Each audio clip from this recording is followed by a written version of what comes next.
దేవుని వాక్యాన్ని విభక్తులుగా చదువుకుందాం. మత్తయి సువార్త 18వ అధ్యాయం 19వ వచనం.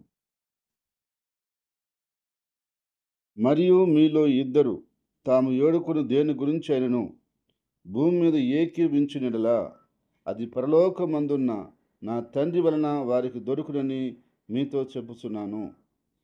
ఇక్కడ ప్రభు అంటున్నాడు, మీలో ఇద్దరు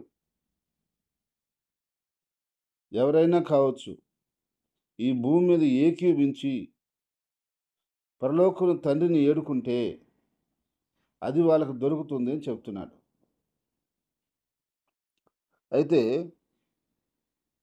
ఈ భూమి మీద మనం ఏం చేయాలి అంటే ఏకీవించాలట. అంటే ఒకరితో ఒకరు కలవాలి.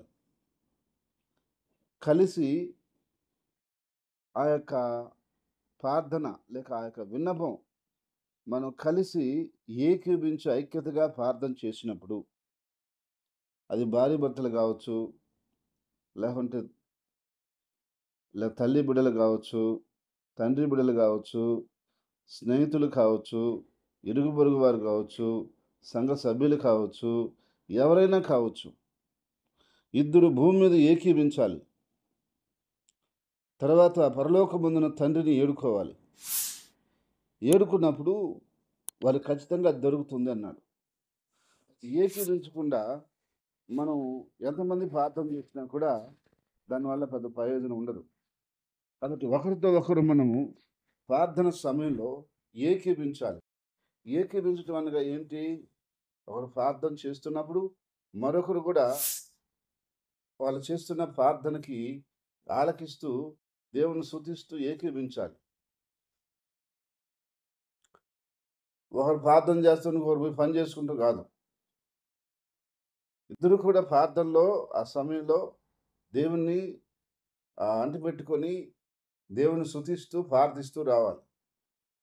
ఏదైతే మనం దేవుణ్ణి అడుగుతామో అంటే మన కుటుంబాన్ని గురించి కావచ్చు, మన బిడ్డల గురించి కావచ్చు, లేక మన పని బాటల గురించి కావచ్చు, ఉద్యోగాల గురించి కావచ్చు, వ్యాపారాల గురించి కావచ్చు, బిడ్డల యొక్క భవిష్యత్తు గురించి కావచ్చు, వివాహాల గురించి కావచ్చు, వారి ఉద్యోగాల గురించి కావచ్చు, లేక గర్భఫలాల గురించి కావచ్చు, ఏ విషయం కొరకైనా మనం అడుగుతామో ఆ విషయంలో దేవుడు ఖచ్చితంగా మనకు సహాయం చేస్తాడట.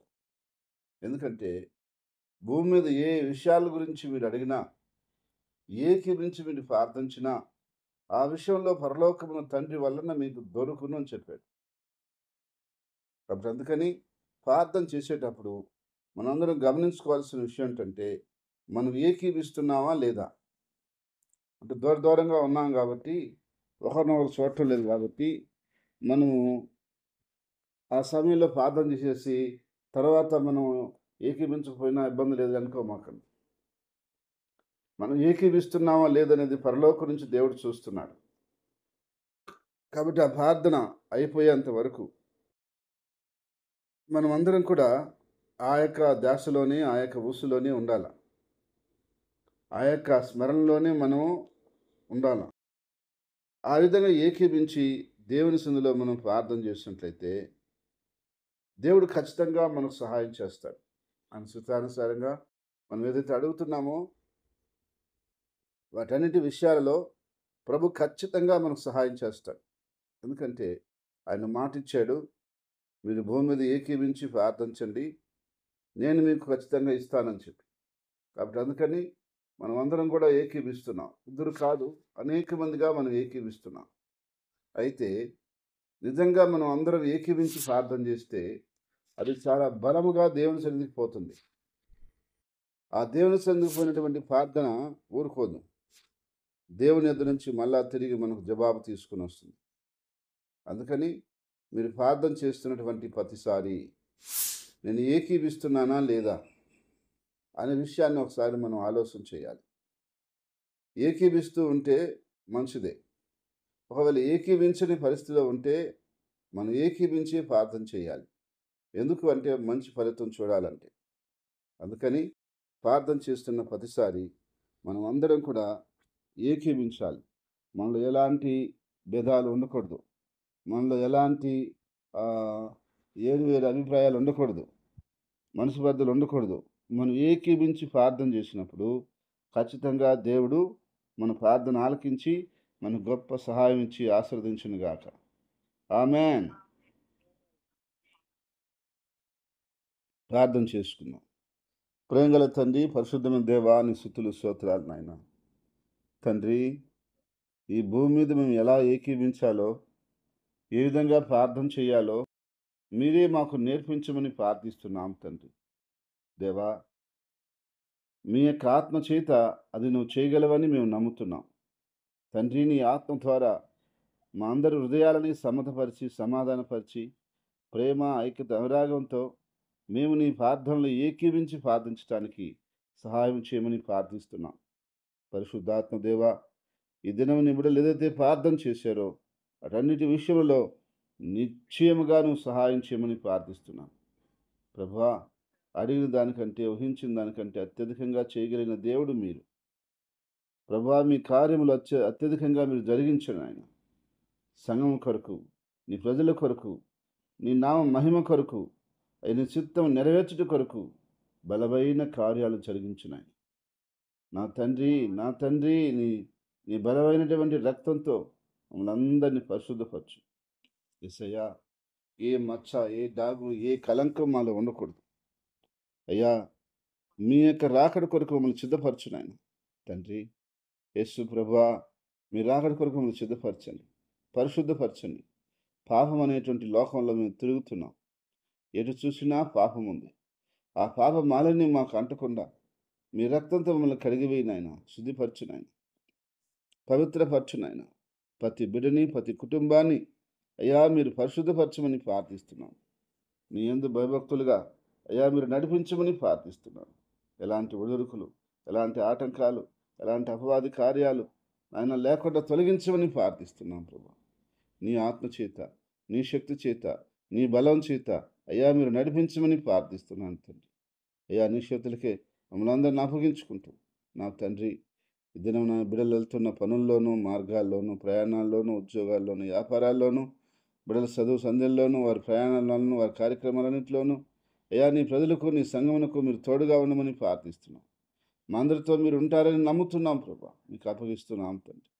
ఆయన ప్రతి విధంగా సాతాను, అంధకార, దురాత్మ, చీకటి కార్యాలని, వాడి ఆటంకాలని, వాడి అపాయాలని, వాడి శోధనని నజరేయుడైన యేసు క్రీస్తు నామములో కట్టి బంధిస్తున్నాం తండ్రి. బంధించమని ప్రార్థిస్తున్నాం ప్రభా. నీ కనికరం మా మీద చూపించు నాయన, నీ కృపను మా మీద చూపించు నాయన.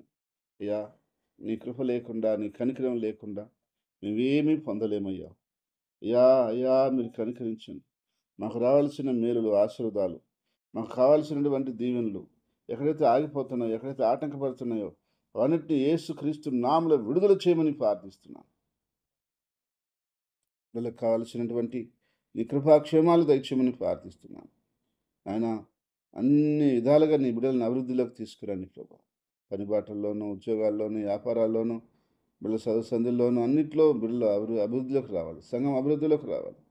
సంఘం సరిహద్దులు విశాలపరచబడాలి. అనేక ఆత్మలు నీ సంఘంలో చేర్చబడాలి ప్రభువా.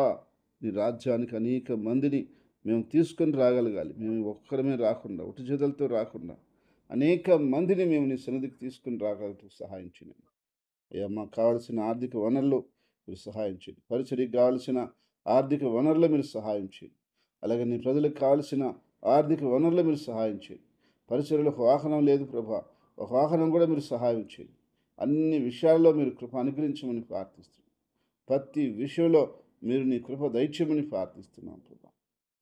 గూడూరు, నెల్లూరు బ్రాంచ్ సంఘాలు ఆయన ప్రతి సంఘము, సార్వత్రిక సంఘము జ్ఞాపకం చేసుకోమని, బలపరిచి ఆశీర్వదించమని ప్రార్థిస్తున్నాం. మా భారతదేశాన్ని జ్ఞాపకం చేసుకున్నాం. మా భారతదేశాన్ని బట్టి నేను స్తుతించి ప్రార్థిస్తున్నాం. అధికారులను బట్టి, నాయకులను బట్టి, ప్రజలను బట్టి నీ కృతజ్ఞతలు, స్తుతులు, స్తోత్రాలు చెల్లిస్తున్నాం ప్రభు. ఆయన అందరినీ కూడా మీరు రక్షించండి, కాపాడండి. భయంకరమైన అపాయాలు, ప్రమాదాలు జరుగుతున్నాయి. వాటన్నింటిలో నుంచి మీరు తప్పించి కాపాడమని ప్రార్థిస్తున్నాం. అన్ని విధాలుగా మీ కృపాక్షేమాలు, మీ దీవెని ఆశీర్వాదాలు ఇచ్చి వద్దలు చేసి మహిమ పొందమని ప్రార్థిస్తున్నాం ప్రభా. అన్ని విషయాల్లో మేము తోడుని సహాయం చేయమని అడుగుకుంటున్నాం. ఈరోజు పుట్టినరోజు, వివాహ దినంలో జరుపుకున్న వ్యక్తుల్ని, బిడ్డల్ని, కుటుంబాల్ని పేరు పేరుని మీరు ఆశీర్వదించి, దీవించి కాపాడమని, నీ నామాన్ని మహింపరచుకోమని యేసు క్రీస్తు నామములో స్తుతించి ప్రార్థించి అడిగి ఏడుకుంటున్నాను తండ్రి.